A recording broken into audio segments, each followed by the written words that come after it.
Okay, good evening, everybody, and welcome. Welcome to our presentation tonight. Tonight I'm going to give a presentation on stress and anxiety as seen in the iris of the eye. And I thought that it would be a really great time to give this kind of a presentation since there's been so much going on in the world. You know, everybody's been on lockdown, and things are starting to open up here. My high school son is back in high school, which is really great, and all the sports are opening up here, and all the sports have opened up at the same time here in the United States, at least here in Placer County, and so you know things are starting to move forward. So, thought this would be a really great talk to give. So if everybody could mute out, that would be really great. And I'm going to go ahead and talk first. And then June is going to come in and talk to us about essential oils. So my name is Brenda Generali. I am a certified comprehensive iridologist with IPA, which is the International Iridology Practitioners Association. I own Joyful Living Services. I'm the president and CEO. I am a comprehensive iridology instructor with IPA, and a certified nutritional consultant with the American Association of Nutritional Consultants. And I just became a member of the Guild of Naturopathic Iridologists, which I'm really happy about, as well as a member of the General Naturopathic Council. So things are moving right along, and that is in the UK. So here's my website if you want to reach me, my email here, and my phone number if you want to follow up. So first, what I need to do is go over this disclaimer, and this covers everything on this presentation this evening, including everything that June is going to be talking about essential oils. So Joyful Living Services cannot be held liable for any misuse or malpractice of any techniques taught within this webinar, nor for any injury, suffering, or distress caused by students undertaking the techniques discussed or any of the oils discussed. All students must accept that they are wholly responsible for their actions relating to the practice of iridology and oils, and must adhere to the relevant laws in their country and state of residence. Students are responsible for ensuring that they have appropriate insurance for practicing in their country and state of residence. Joyful Living Services cannot be held responsible for any advice given by students to members of the public. Students must adhere to their local laws regarding the requirement for registration and or qualification as an iridologist before suggesting supplements, oils, or offering nutritional advice. So first thing I'm going to do here is give you a little bit of information about myself, and just so you know who I am, if you haven't listened to one of my presentations before. You really fucking listen to this. If everybody could please you mute want to out, lay in bed and I listen would to it? appreciate that. The iridology. How do you mute out? Yeah, I'll go to bed in a minute. I just want to. Let me see if I can help you guys with that here.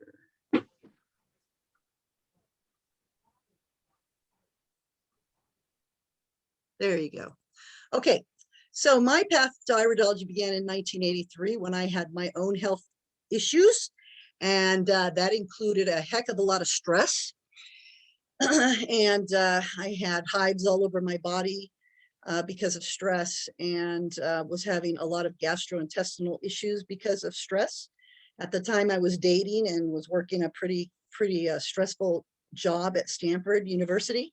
And so I was under quite a bit of pressure. And my health issues, I originally remember starting at the age of 12. But of course, when I was in 1983, that's what led me to Dr. Jensen. I had some friends that were seeing an iridologist, and they were getting really good results with iridology. And as they continued their journey, and I saw Chris, who was my iridologist, he helped me. And one day I asked him how to learn more, and he referred me to Dr. Jensen down in Escondido. And I went down, took his class, loved it, and got certified. And then I started seeing clients. That very next week, I started getting referrals from Dr. Jensen's office. I was very lucky to meet him and be one of his students. And so therefore, I started Joyful Living Services at that time. And my main mission in life has been to help others to improve their health through the use of herbs and iridology and essential oils and, all types of complementary medicine. In 2018, I became a member of IPA, and I became a comprehensive iridology instructor with IPA. And today I see clients from all over the world. With the lockdown, then of course, all of it's been remote, but I'm sure that will be opening up again. And my future goals as an iridologist is I want to write a book, an iridology book, and I will be speaking at the Guild of Naturopathic Iridologists in August on MTHFR. And so I'm very excited about that. This is just a little bit of information about IPA, because since they are the organization that I do work with and they are the certifying board, I am right here. This is one of our conferences that we held, and IPA was founded for the purpose of increasing and communicating knowledge concerning the art and science of iridology, and to provide a forum for the exchange of information and research with the goal of promoting excellent international iridology standards. And IPA is all over the world. I have students in many countries now, which is very exciting. That the power of the internet is incredible. And so, we're able to teach people all about complementary medicine and all about iridology throughout the entire world. And it's amazing, the power of the internet. So what is iridology? For those of you that don't know, iridology is the study of the color and the structure of the iris of the eye as it relates to the genetic predisposition and health of body systems. And what that means is that we are not diagnosing somebody from their eyes. We are actually looking at the color and the structure of the iris. And then we are looking at that because that relates to what are called genetic predispositions or genetic tendencies. And so when we're looking at the irises, this is the iridology chart that we use. This is originally developed from Dr. Bernard Jensen, and then it's been revised by Ellen Jensen. So when we look at the eyes and we look at the chart, we can tell based on where there are markings in the eyes, where there could be genetic tendencies, what could be causing various health issues. So how is iridology used? Basically, like I said, by looking in the iris of the eye, we can see genetic tendencies. And by learning about your genetic tendencies, you can learn what you should eat, what you should drink, what type of exercise you should do, supplements, your lifestyle, if it should be changed, anything else that'll help you live comfortably in your body. Because if you know what those genetic tendencies are, then you'll know what you should and shouldn't do, or what you can and can't do, or what could help your body so that you can learn how to live in your body comfortably. Rather than asking your body to do what you want it to do, you get to learn what your body needs and do what your body wants. So iridology does not name a disease, but it shows us what areas need nurture or what body systems need strengthening. And iridology, what I don't have on here is that iridology teaches us what questions to ask. That's very important. So instead of telling somebody that they have various health issues, it helps us to learn what questions to ask our clients. So you're all here to learn about stress and anxiety. And so these are my eyes here. These rings here, they have many names. And so these are what we call circular arcs or portions of arcs that go around the iris. These have been called cramp rings, stress rings, contraction furrows. They've been called sensitivity rings, and they've even been called accomplishment rings. They are caused by a buckling of fibers due to prolonged excessive stress, and they can be seen in any iris color. So these rings, if you think about a tree that's been cut down, we count the rings in a tree to see how old that tree is. With humans, luckily we don't have that many rings. With humans, we count the number of rings. We look to see the color of the rings. We look to see where these rings are, how many there are, what color they are, if they're broken, if they, and so on. And so we look to see, based on these rings, this can tell us many things about somebody and their stress level or their muscle tension and so on. So that's what I'm going to talk to you about tonight.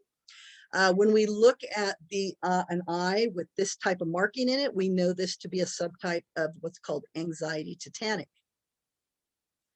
And here we have a real typical Anxiety-Tetanic subtype. And so here we can see the fibers are really nice and straight here, and we can see these rings. Okay, we can see these contraction furrows, cramp rings, stress rings, sensitivity rings, accomplishment rings. You know, Dr. Jensen had a few of these rings in his eyes when I took his class, and he said that, you know, without a couple of these rings, he wouldn't get anything done. So, you know, they are known to be accomplishment rings. So some of the tendencies when somebody has these rings in their eyes, some of the general tendencies are neuromuscular cramping, tense muscles, jaw clenching. So a lot of people with these rings will have TMJ. Okay, they'll clench their jaws when they're stressed, or they'll clench their jaw or grind their teeth when they're sleeping. This tension, it can aggravate colitis. They can have tachycardia. They can have angina. They can have circular disorders, spinal subluxations, blood sugar metabolism errors. They can have all kinds of things. Okay, this type of subtype, they can tend to create lots of stress. They can feel victimized by stress.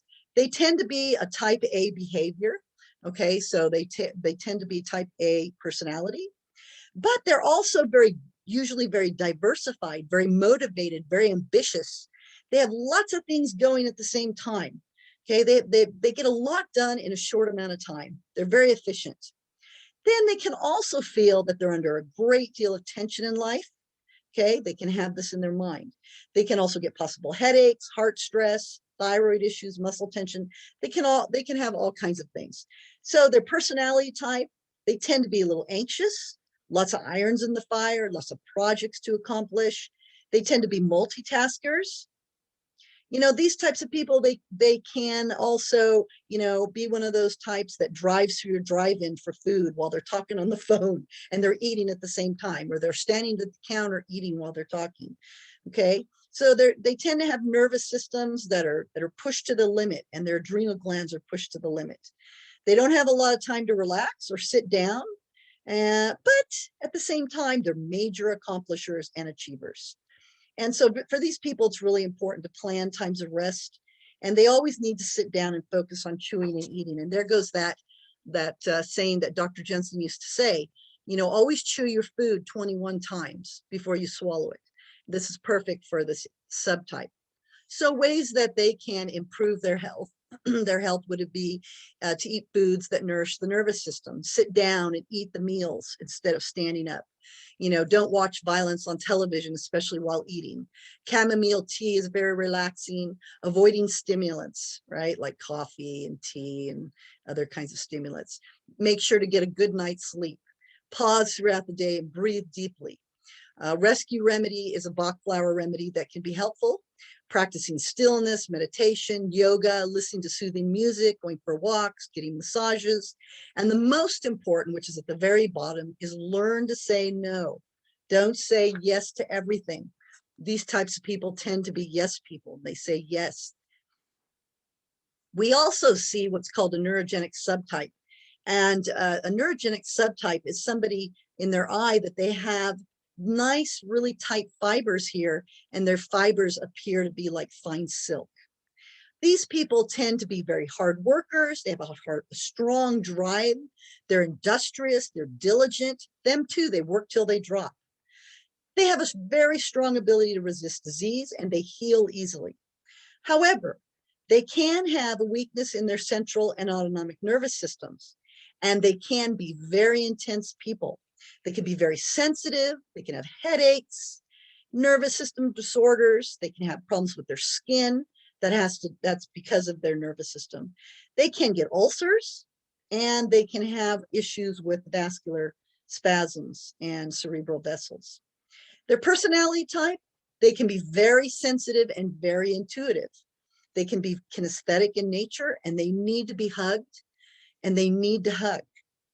Now, at the same time, they can have difficulty sitting for long periods of time, and they need to exercise or they don't feel well. They are genetically strong people. They're always on the go. They're always pushing to the brink. Therefore, they need to pace themselves, and they need to take time out for quiet contemplation and meditation. Very important. Some things that they can do to improve their health: avoid stimulants and alcohol, eat foods high in B vitamins to support the nervous system. Minerals are very important. Reducing stress, music, massage, emotional rest, deep breathing, exercises, avoiding loud noises, skin brushing, warm baths, chamomile tea again, avoid late eating, and learn how to live with change. That's a really tough one for them. Releasing negative emotions, and always keeping a positive attitude, which is really tough sometimes. It's very tough sometimes.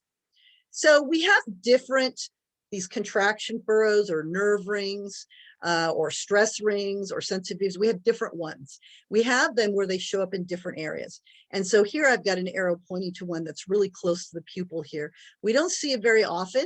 We do see it once in a while. And when we see these people can experience digestive issues during periods of anxiety.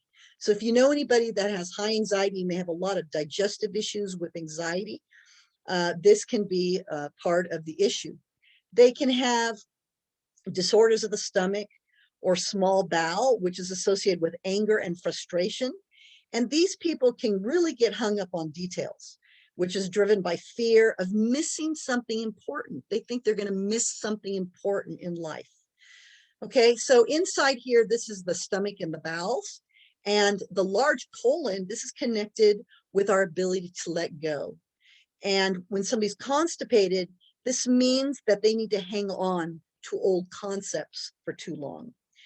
The opposite, diarrhea, this can be experienced by a person that's prone to rejecting new ideas without allowing enough time for objective consideration. And a client can complain about having a nervous stomach. So if you know anybody that has anxiety and a nervous stomach, they may have that ring in their eye. Here we have what's called hypersensitivity. You see this arrow here pointing to these rings. They're a little more difficult to see. And usually these rings here are going to be light in color. And when somebody has these rings like this in this area here, these people may think the world is a very harsh place. They're usually very sensitive and they can be very timid. They usually have the inability to cope with extreme noise or a busy environment. And really, they do the best in a very stable and routine environment. These rings like this in this color are usually seen in young children, and they can be associated with trauma during gestation. So very interesting. Here we have what's called concentric furrows. And you see I've got arrows on both sides here of the irises. And these rings actually go all around the iris. They're evenly spaced, and you can see they're pretty good, pretty evenly spaced. So these people can have a moderate degree of anxiety, irritability, hypermotility, or excessive movement in the muscles and tissues. They can have insomnia, and they can have cramping when they're under psychological distress, or if they have imbalanced nutrition. Okay, they often suffer from restlessness and mental chatter that won't stop. So if you know anybody that they say that they're constantly thinking about things and their brain won't stop, they have constant mental chatter. And that's these rings up here at the top, because this is the head area up here in the brain. So if you know somebody that has this, then it's possible they may have these rings in their eyes. Now here we have what's called intersecting furrows, and this is when these rings actually cross each other, come into close, like this one here. This is kind of crossing here. And so when they cross each other, then these people can have a family history of what we call neuralgic disorders or severe pain and inflammation. Okay, and this can happen in, they can have sciatica in the hips and the legs, and brachial plexus in the shoulders and the arms. And there could be some psychosomatic tendencies as well as anxiety disorders. So if these rings are up here in the brain, in the cranial reaction field of the iris, the person could suffer with tension or migraine headaches. So if you know anybody with migraine headaches or tension, or brachial plexus injury or sciatica, which a lot of us, have had that or know, then they may have these what are called intersecting furrows, where they cross each other in the eyes. Here we have what's called peripheral furrows. And peripheral furrows, these are usually towards the outside of the iris out here. And you see where I have the arrow here towards the outside. This is the periphery of the iris. It's on the outside. And this could actually, these people could actually have, this could actually be a peripheral restriction, circulation, which could cause a person to be cold or have cold hands and cold feet. So how many people do you know that are constantly saying that they have cold hands and cold feet? It's, it could be from this peripheral restriction, the circulatory restriction that can show up here in the outer zones here of the iris. And so on an emotional level, this area here, this outer area, this represents our connection to the world. It can indicate fear of being physically touched or a refusal to draw emotionally close to others. So these people can be very sensitive and easily affected by situations involving others. Here we have some of the same rings, and they are a little bit further in. This is what's called the lymphatic zone here. Okay, and so here, this area represents the blood and lymph congestion. And emotionally, when we see these rings in this area, emotionally, they represent an inability to express their feelings openly. So these people may have a hard time expressing their feelings openly. A client may suffer from regret and anger concerning a particular event or a person. They can have emotional issues, and this can affect their confidence in many social situations. If they have swollen lymph nodes in the left iris, then this can suggest a lack of self-worth as a parent. So they're questioning themselves as a parent. If they have swollen lymph nodes in the right iris, this can show a lack of esteem in other relationships.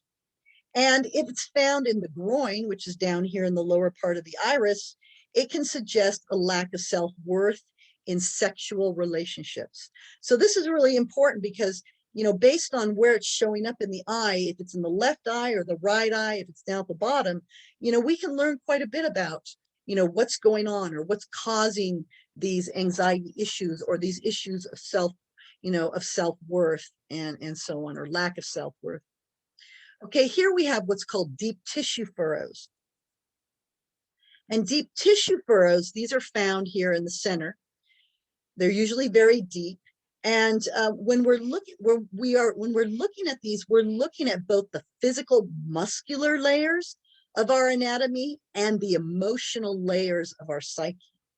So physically, these are linked to increased potential for sensitivity. Emotionally, they relate to profound emotions, and these can exist deep in the layers of the psyche.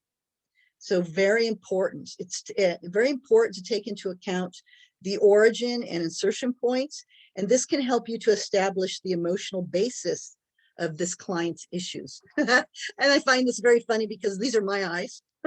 And so, I've got all these rings, and I have all of them. I have peripheral rings. I don't have the one in the digestive system here, but I have just about all the rest of them. So it's kind of funny when I read all these things. They say that you teach what you need to learn, and so teaching iridology has been very, empowering to me. Learning iridology just for myself, for my own health, changed my health completely. And then just learning it over the years, and then now teaching it over the, I've been teaching it for almost a year now. I've learned so much about myself.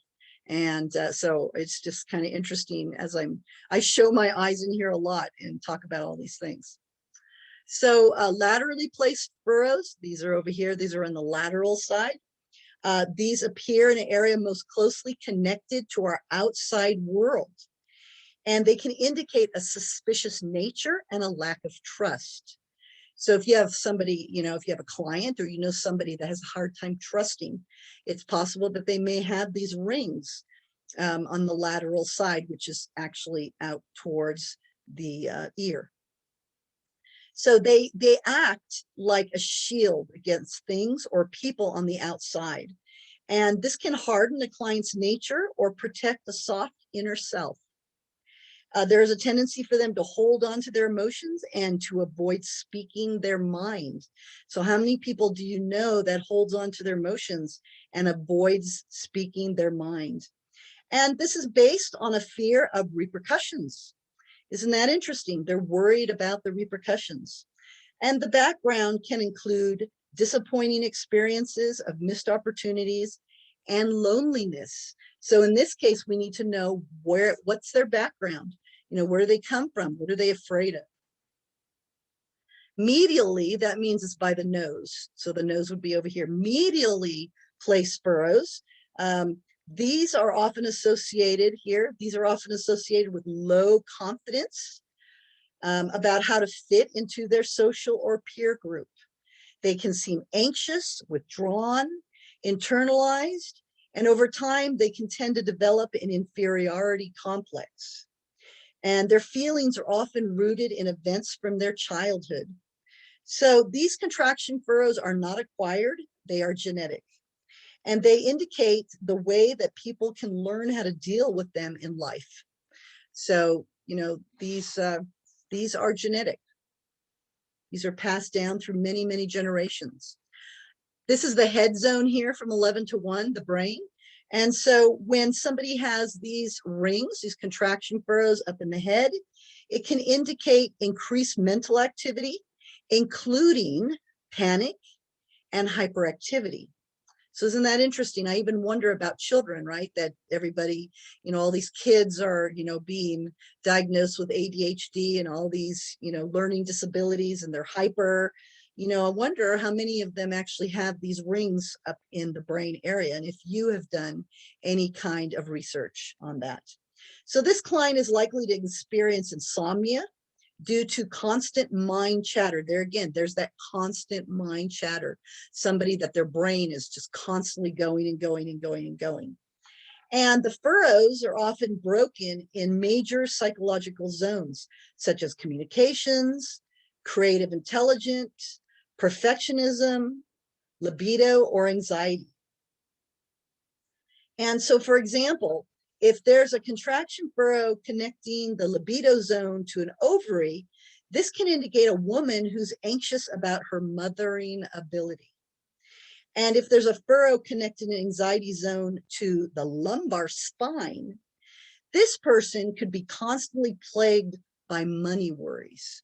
So it's really amazing, you know, on the emotional side. You know, when we do iridology, we're not only looking at the physical, but the emotional is very, very important. Here we have shoulder and groin furrows. And on an emotional level, we need to ask if the client feels if they're carrying more than their fair share of the load. And if the furrow is in the right iris and it's unilateral, meaning by the ear, they could feel that they are carrying more than their fair share on behalf of a significant male. If the furrows are only in the left iris, it can be related to carrying more than their fair share on behalf of the significant female. So it's important to power the client to take charge. And maybe understanding this will help them understand why their shoulders only ache while they're at work or when they come home to the one towards whom they have these feelings.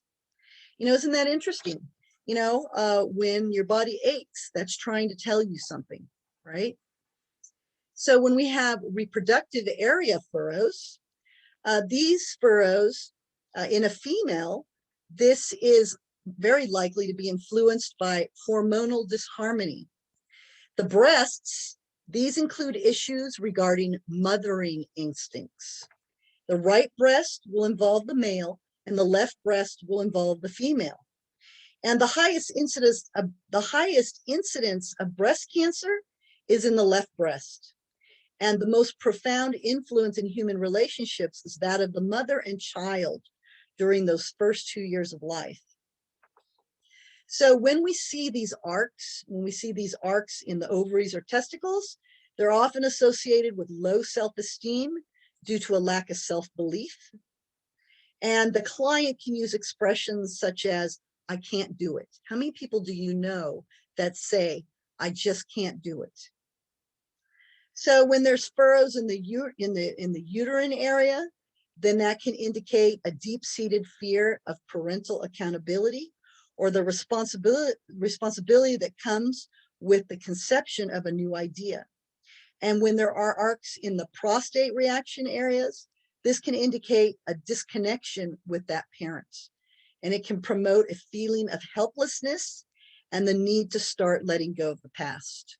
So very interesting, you know, so many problems out there now with reproduction, so many people going through infertility treatments. And you kind of wonder, you know, when you look at that, you really think about that, how much of that is emotional, right? Okay, when we have furrows in the major organ areas, each organ has both physical and emotional patterns. Okay, I'm sure most of you have heard that the liver is linked to anger. We hold anger in our liver. And the pancreas is linked to grief. Okay, and the lungs are linked to survival issues. So when you see these arcs running through a major organ, it's important to consider the whole person. Because if you only treat the physical condition, you will never get to the cause of that dysfunction. Okay, you always have to deal with the emotional. And your words are also a form of medicine. So very, very important to always deal with the emotion. You know, I thought I'd put the pupils in here. This is mydriasis. This is when the pupils are large. And a person with mydriasis can have difficulty with being emotionally fragile. They can be compliant, generous. Maybe they're not able to say no. They can be easily misled, easily oppressed. So, you know, if I have a client that has mydriasis, I'll usually ask, do you feel exhausted most of the time? Do you notice if you have a rapid heartbeat? Do you have a low sex drive? Do others see you as if you're big-hearted? And do they see you as if you're generous? Very important.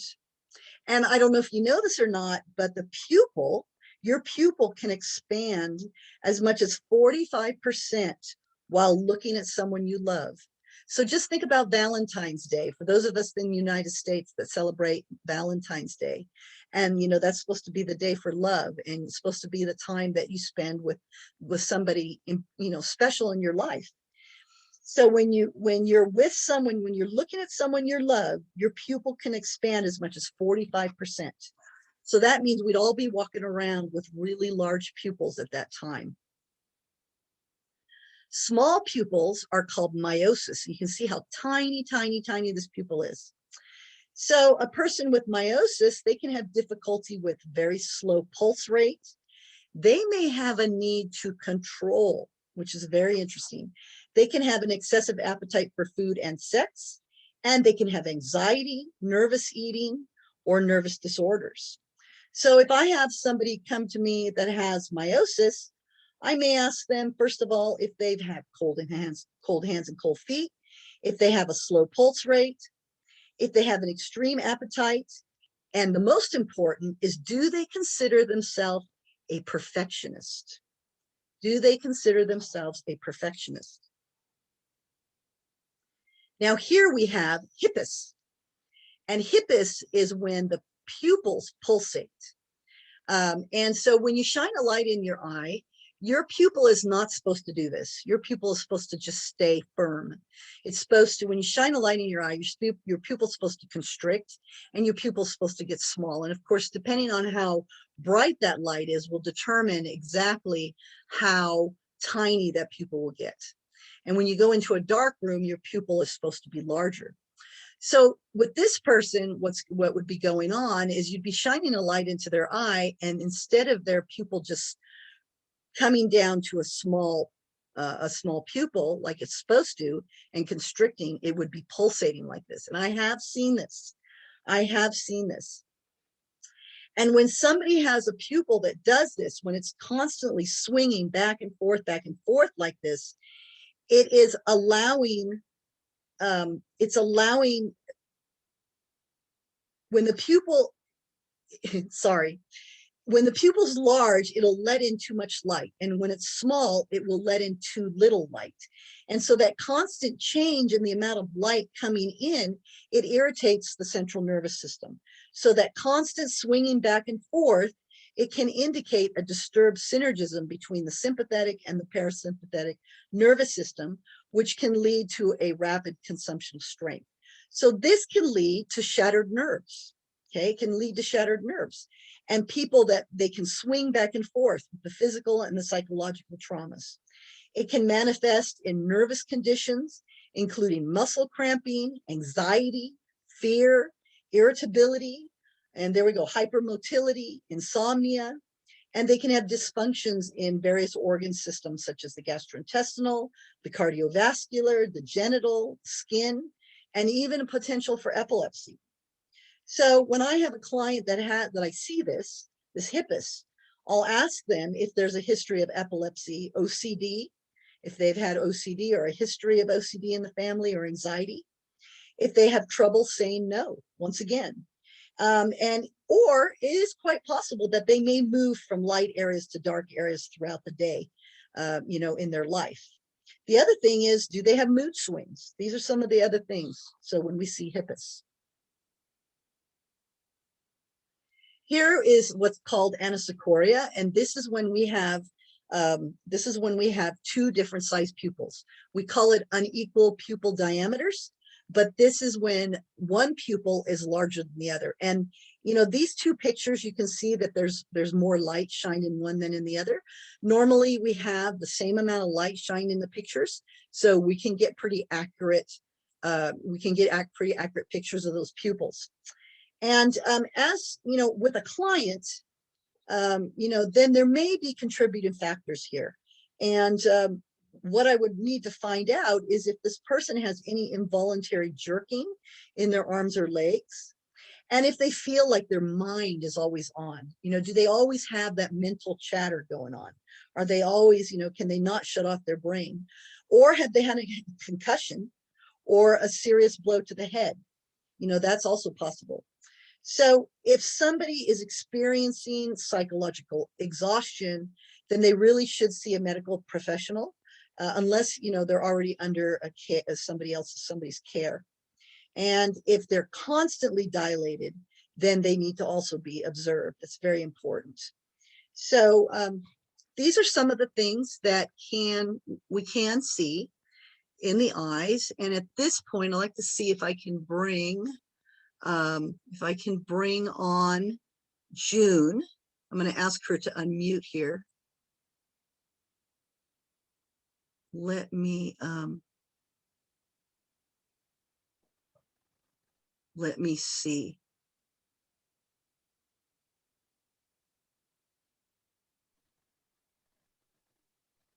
Okay, I'm unmuted. Oh, there you are. Hi, June. Okay, so June is a comprehensive iridology instructor with IPA. And so I'm very excited to introduce her tonight. She's going to be talking to us about emotional harmony with essential oils. So welcome, June. Thank you very much for being willing to be a part of the talk and teaching people about essential oils and how this can help them to improve their health.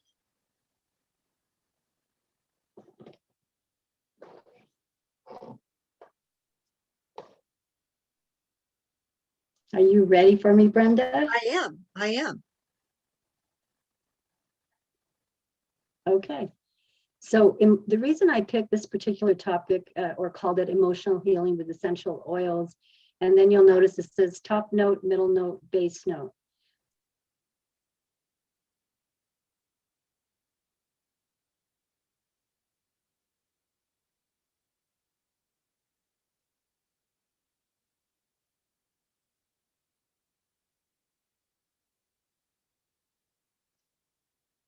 Are you there, June?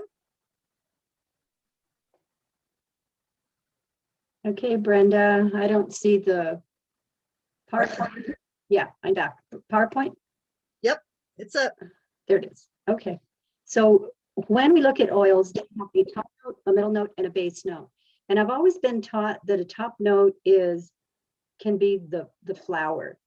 And it really is not that, but it's the fragrance that you inhale and you notice the most. So you can have a combination of a top note, a middle note, and a base note, and I'll go over that in a sec.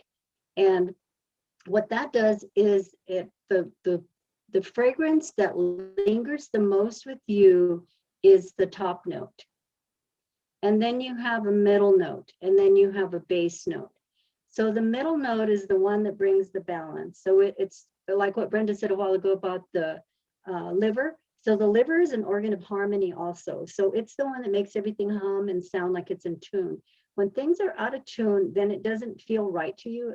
It kind of is like, you know, what do they say when somebody has, you know, they're scratching on a chalkboard kind of, and you have that feeling inside of you, it doesn't feel just quite right.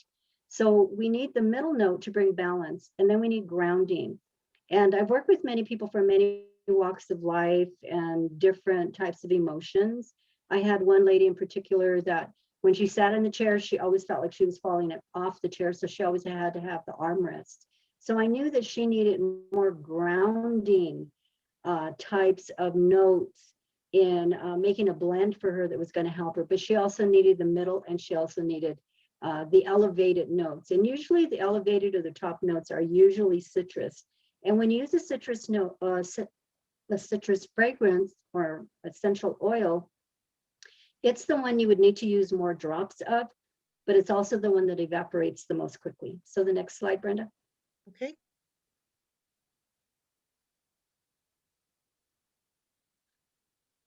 There you go.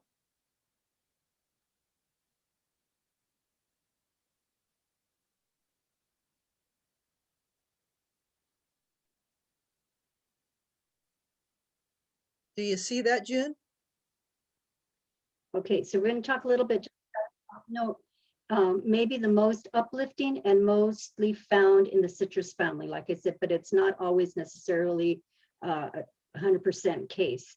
And it may help uplift you from a depressed state, helping to find hope and confidence. So when you inhale that scent, or you waft it, or it's diffused in a room, or you're rolling it on, it helps you to feel a little bit more joyful. A top note may awaken the senses with its undertones as it uplifts a discouraged soul. One of the oils that's really nice, and I use this in my practice many times and in my office, is we would clean our counters and we clean our floors with lemon oil. We just put a few drops into an organic cleaner, and then we just mop the floors. And all of a sudden, everyone was really happy and in a really good mood. And then whoever was coming in was also experiencing that same thing. So it was really awesome. So lemon oil may encourage a sense of well-being, alleviate stress while banishing negative energies. Tea tree oil, essential oil, acts like an emotional powerhouse. Its fragrance calms, allowing the body to relax. So that was an interesting oil too, and we use that many times. And you can, like I'm saying here, you have a top, these are all top notes, so you're going to see how you bring them all together.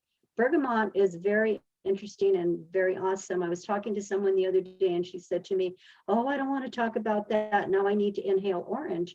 But what she really needed more so than just orange is bergamot. Bergamot has been used to soothe angry activity of the sympathetic nervous system. It is said to be an effective antidepressant and may uplift and refresh the spirit.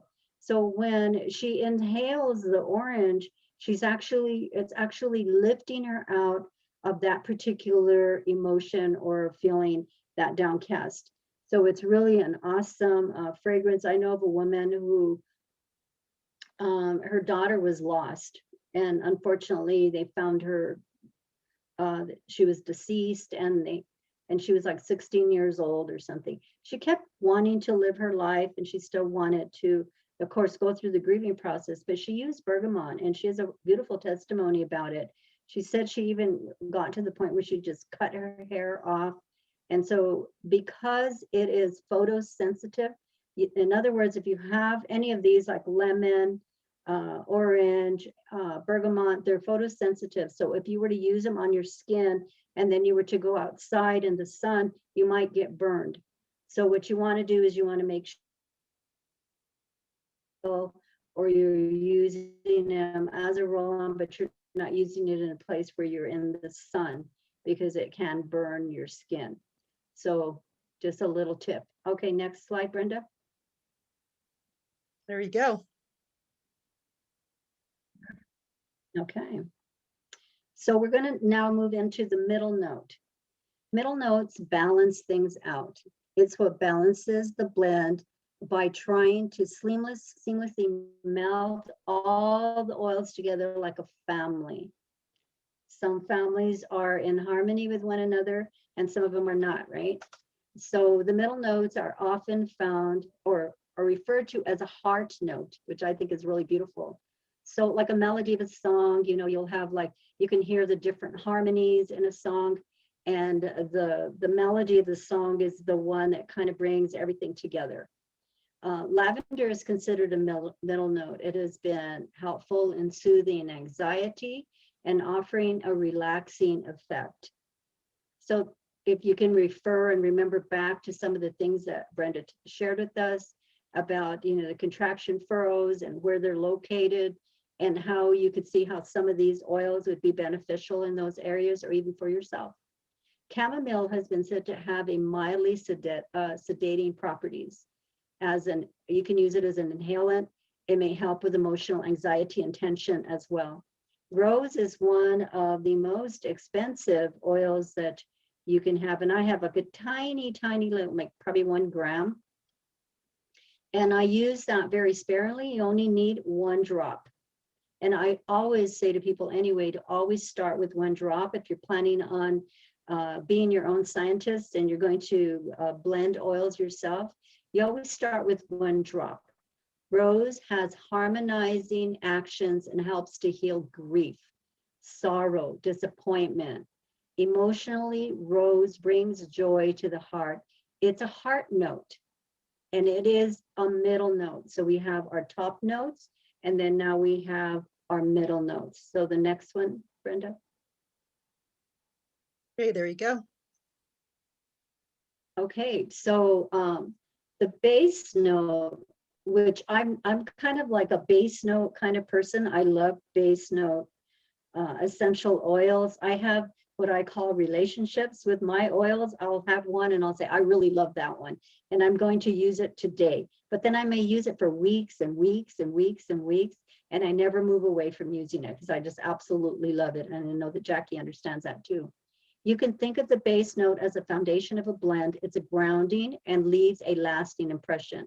So frankincense is one of those. Frankincense, myrrh.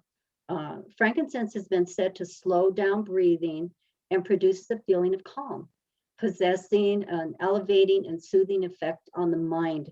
So when you use that, it's very grounding. It kind of pulls you from that place where you're feeling like, you know, everything's out of control. It just kind of pulls everything back down and grounds you one more time. And it can be used in various ways. I've made blends for people that they roll it on their feet, actually, to just remind them that it is a grounding, you know, they need that grounding effect. Sandalwood has been known for nervous depression, tension, fear, and stress. It may still the mind for that mind chatter. It may clarify and refresh an overheated body. So sometimes people get hot, and the reason they're getting hot is it's coming from the liver usually that makes them hot. The Chinese have different elements, and they believe that the liver is wood. So you know that if it's hot, there's fire. So that's one of the indications. Patchouli, one of my favorites, called the hippie oil. I loved it. You know, I'm a 70s girl, and I used patchouli all the time. It was like my favorite, and it's still one of my most favorites. It's the strongest area of use, however, is for emotional imbalance. So maybe I was imbalanced or something when I was in the 70s, who knows? I liked all the hippie clothes, and I still do to this day. it helps bring down chronic anxiety and overthinking and nervous strain. So these are your base notes, and there's several others. Like I said, there's other base notes. These are not the only ones. I didn't want to go into a lot of detail, but I wanted to give you some little bits that you can use and that are going to be helpful for you in the future. So the next slide, Brenda. There you go.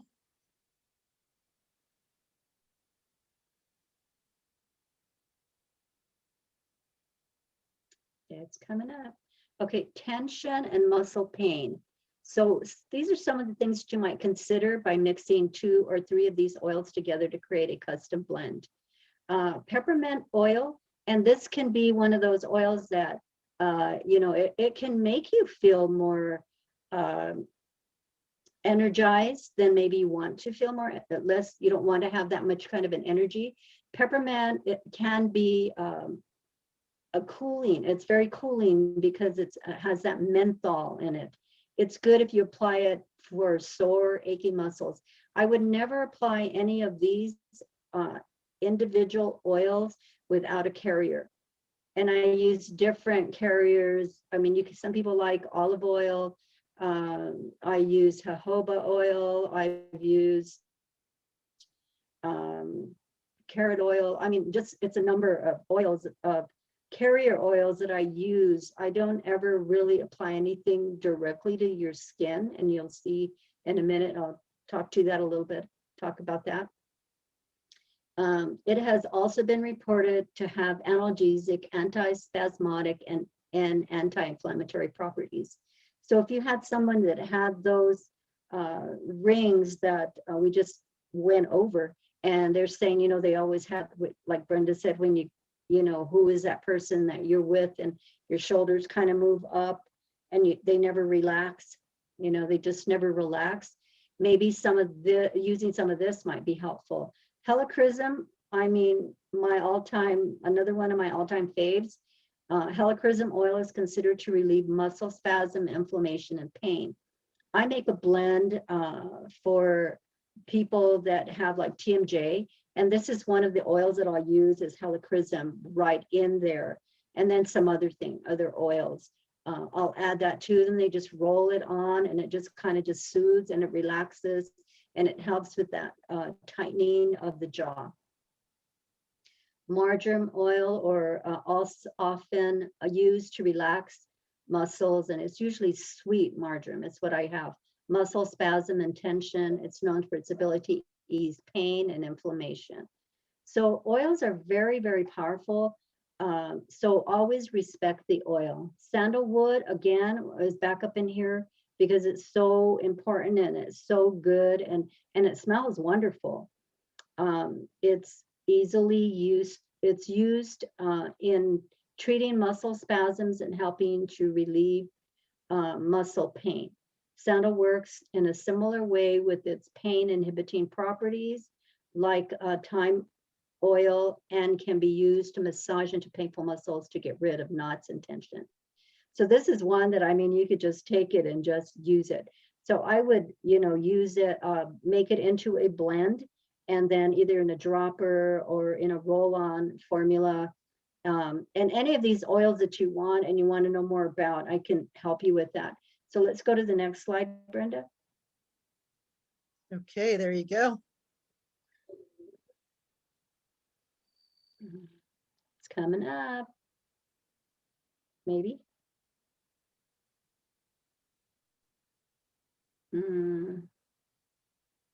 It hasn't moved into the next slide yet. Oh, there it is.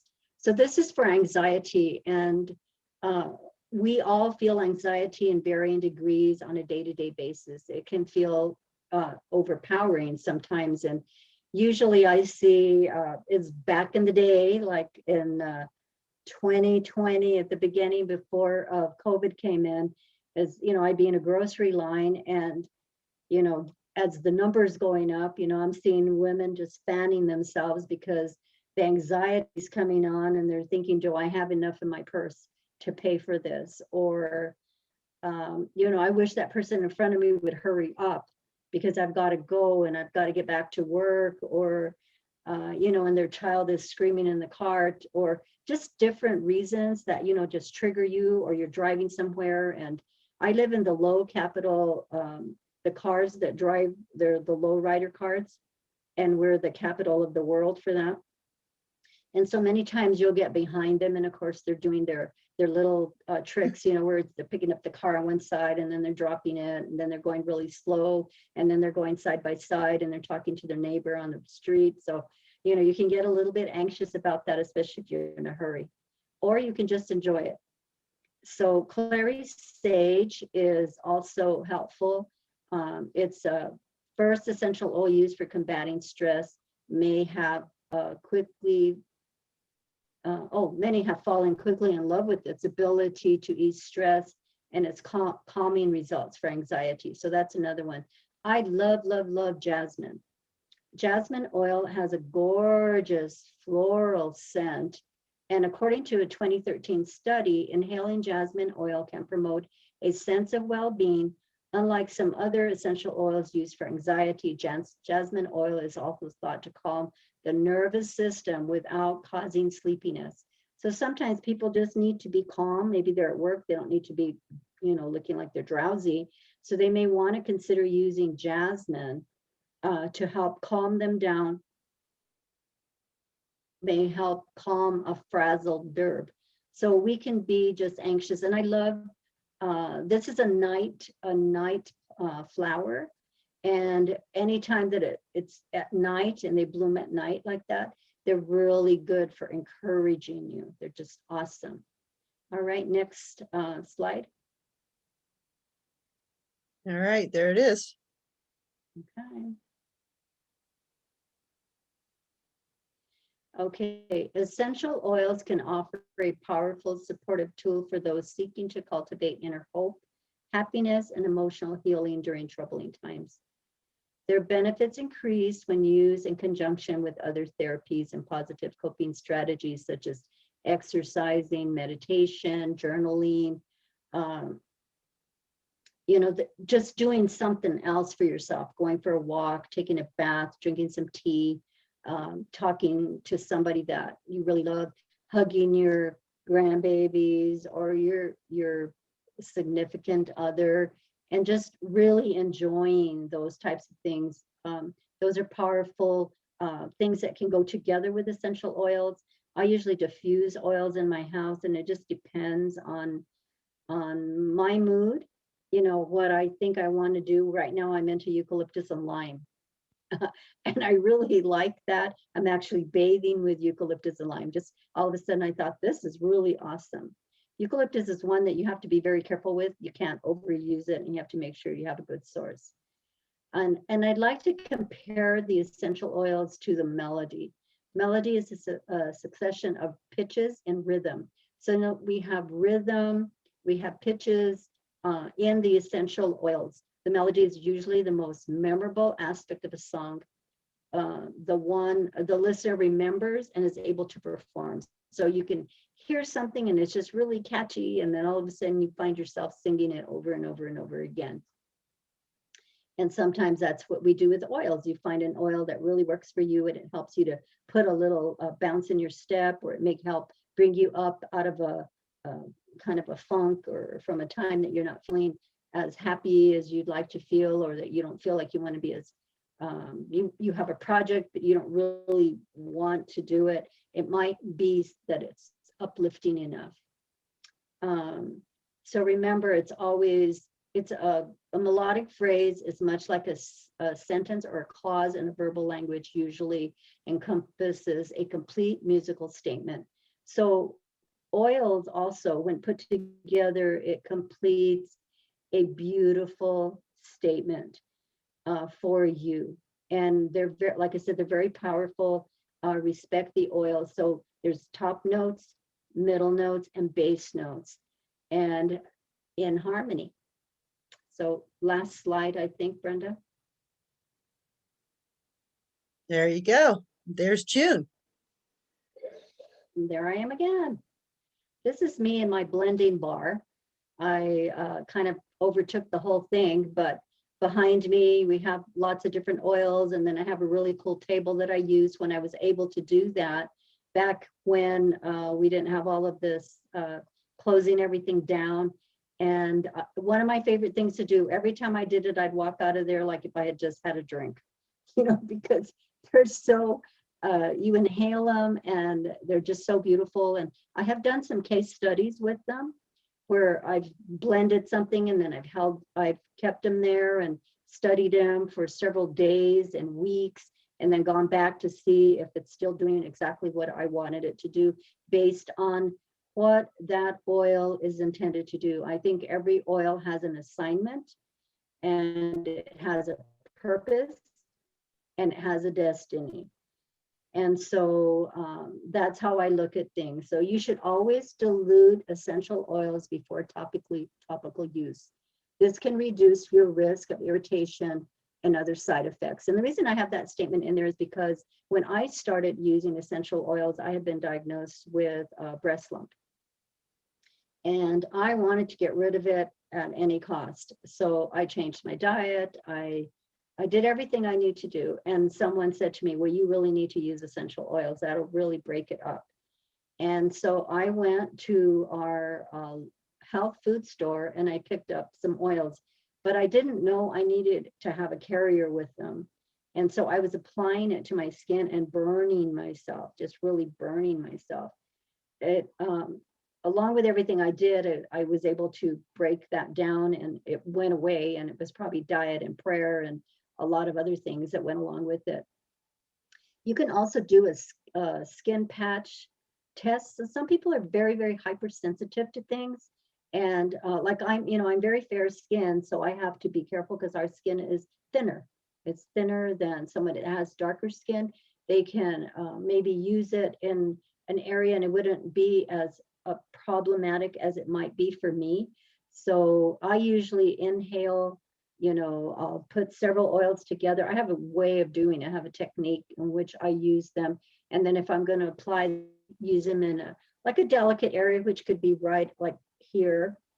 That's a pretty delicate area. You can use it on the inner arm, sometimes in the back of the knees. There's certain areas that you can use them in. And then you just let them sit there and see, does that burn, or does that feel okay? Or what is the sensation that I'm having? Apply a small amount of diluted essential oils to the inside of your forearm. Like I said, cover the area with a bandage if you want to leave it on overnight, if you want to wear it, and get back to it later and see what you're doing. You could remove the bandage and see, oh, it looks irritated or nothing happened. I really enjoyed this. It's wonderful. And then you're okay. Then you can proceed.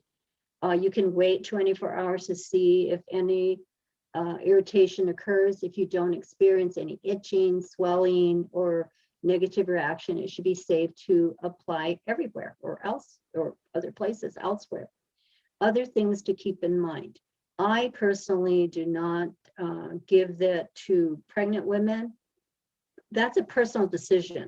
It's a personal decision, but consider who else is with you inhaling aromatherapy. Consider your pets, your children, and those that are, and I've never had a problem with even what I diffuse, and I've never had a problem with infants and babies, but they're my own. They are my own. So you need to be very, treat this with the highest respect. Also, I do not, unless you know somebody that is a licensed aromatherapy, a therapist, and they can say to you, you can ingest this. I do not ever ask anybody to ingest this at all, because I've seen too many things happen. And because I've been working with aromatherapy for 20 years or something like that. So I'm very familiar with it. I've taken many classes. I'm certified in many areas and have sat through hours and hours and hours of study from top people. And so I'm taking this information and I'm sharing it with you because I care. you know, I care. But I will say to you that it is an amazing way to help bring healing into a person that is experiencing some of the emotional issues that Brenda covered and that I mentioned, and you will see tremendous relief with the oils if you use them, you know, safely. And if you need to get in touch with me, my number's there. If you have any questions, you know, you can contact me. I'm happy to help you if I can. I'm going to be creating a link with the oils that we talked about here, and I'm going to give it to Brenda, and then she can send it to you, and then you can up. If you want to order them, you can. If not, if you have other sources, that's fine. Just be very, very careful about what you're using and where you pick that up, is the other warning that I have. So I think that's all I have, Brenda. That was All fun. right. All right. Well, Thank thank you, June. That was excellent. I really appreciate that. you. Yeah, thank you very much for sharing your information. Here's June's information. Her phone number is 505-920-2786. And her website is www.healthconnection.org. So, you know, if you want to reach out to her and ask questions or have her help you with anything, you can reach June that way, or, you know, you can always contact me and I can get you in touch with her as well. All right, so I just want to thank you this evening for being here and spending your time with us. We have a lot of people that were not available to attend live and they want the recording. If you are interested in learning iridology and learning more about how these types of things or any health, genetic tendencies, anything going on in the body can show up in the iris. I did just start a class February, and we are in our third week. So the next live class will be starting in August. I do have a few people that still joined and they're catching up on their own. And there are students that do take the class and they do take it on their own time via recording. So, you know, if that's something you're interested in, we can talk about it. I'm kind of getting to the point now in the class where it's kind of hard to join. So, you know, if that's something you're interested in, we can talk about that. And but anyway, the next live class will be in August. I've had some people ask me when the next one would be, and that'll be in August, right after the summer. I don't want to start a class during the summer. So I'll start in August and it'll be over before the holidays. Then the other thing is I do one-on-one tutoring, and I do work with individuals. So here's my information again. And the email is iridology@netzero.net, and there's my phone number. And so I'm going to go ahead and stop the share and see if anybody has. I know there were things that came up in the chat. I see there's a few more people that have showed up. So let's see, let me go ahead and I can allow you guys to unmute.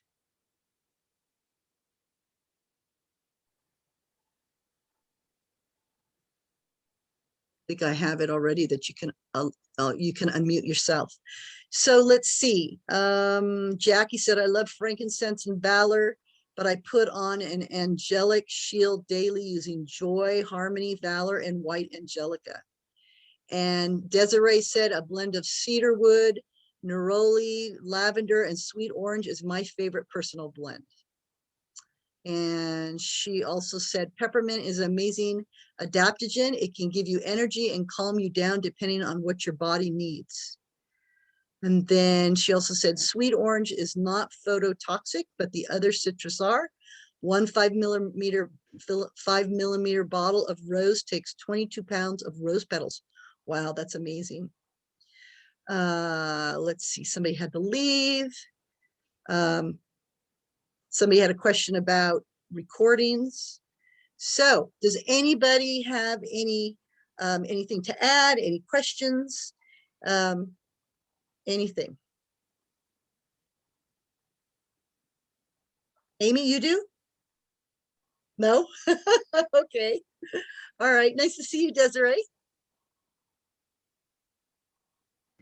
No, it was fun. I really enjoyed it. And thank you, June. That was a really good presentation. Great. Thank you. Yeah, I'm glad you enjoyed it. Okay, so I will put this in the Facebook group, and then it'll also be on the website. So if you know anybody that would benefit from watching this, hi Thelma. If you know anybody that would benefit, Hi. how are you? Great, great, great. I loved it too as well. I love all the oils. I really do. Okay, thank you. All right, so if nobody has anything to add or any questions, then we'll go ahead and end our webinar. Thank you very much for spending your time with us. Really appreciate it. And we'll see you another time.